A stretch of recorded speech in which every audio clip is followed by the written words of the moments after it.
Congrats to Notre Dame. Played outstanding baseball. Very opportunistic, very talented. I'll tell you just like I told the team. That's an Omaha team. They're talented. They're well coached. They can flat out get after you. And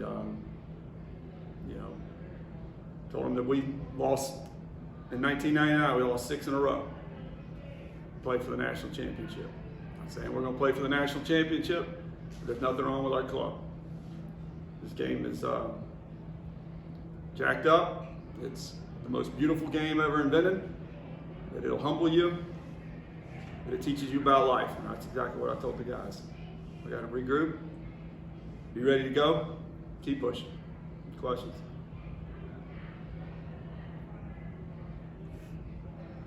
Just what do you think you got from Ross today? It seemed like outside of the 2 homers that he was a little sharper than last week. Yeah, that's what happens when you go against top 5 teams. Walks, hit by pitches, somebody pops one.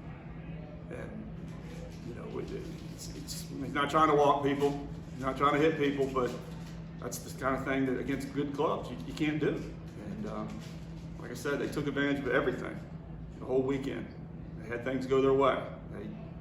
We did in a few instances, and most of the time we didn't. It's a situation where we can't, start thinking negatively. I don't want anybody in that clubhouse thinking negatively.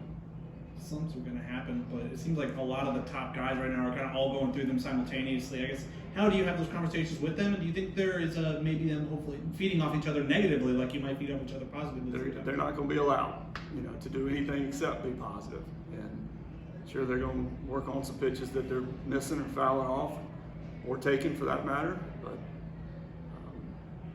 when it rains, it pours. And you're right. Some of them are not locked in. Questioning.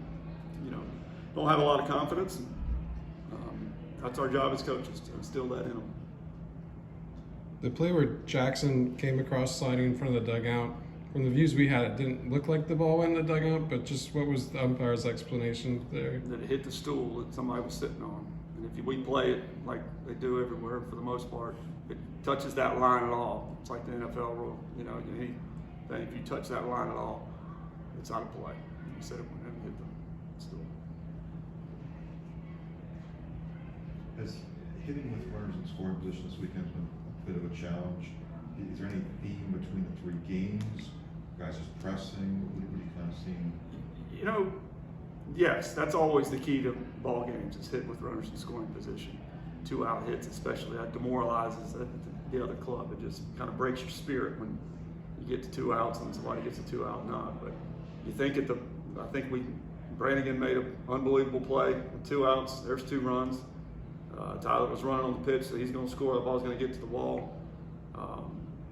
B-Rob smoked one right, the first baseman, man on third. We got a couple. So, all in all, it's when it's going good, it's going good. And when it's not, it's not. And, yes, we got to keep plugging away. We got to get everybody, we got to be 1 through 9, tough outs, but it's going to come.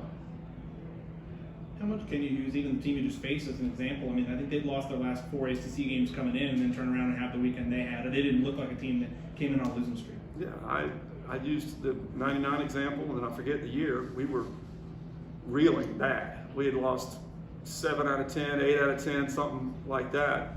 Clemson's the #1 team in the country. We go up there and beat the absolute dog out of them.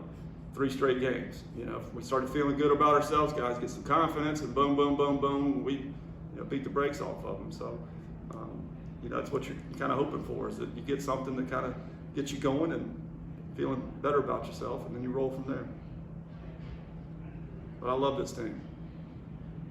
Coach, one of the things when you do go through struggles like this, like you say, stay positive, and but also to simplify things, not overthink maybe something that doesn't result, the way you wanted to play, or maybe on the mound. Just simplify and go back to the foundational principles that you teach and that the players go through day in, day out of practice. Yeah, simple is always better, and that goes for mechanics of swing, the mechanics of pitching. The mind, everything is better when you keep it simple. And I caught a couple of them, before the game, and analyzing this and that, and I said, That's called paralysis by analysis. And no, we're not going to start that, when it's something that's totally irrelevant. And, clear mind, it generally means clean play. Weather permitting, I think this should finally be hopefully the first week. You'll get 5 games in a week. How much do you think? Do you think it's a good week to maybe play two midweek games? Hopefully, more chances to build that confidence, to snap out of slumps, all that. Yeah, I wish we were playing tomorrow. To be quite honest with you, because that's you got to get out there and do it. That's MLB's got to figure it out. They play and play and play and play. And I know our guys need to go to school, but I wish we would play. Another one literally right now. Thanks, guys.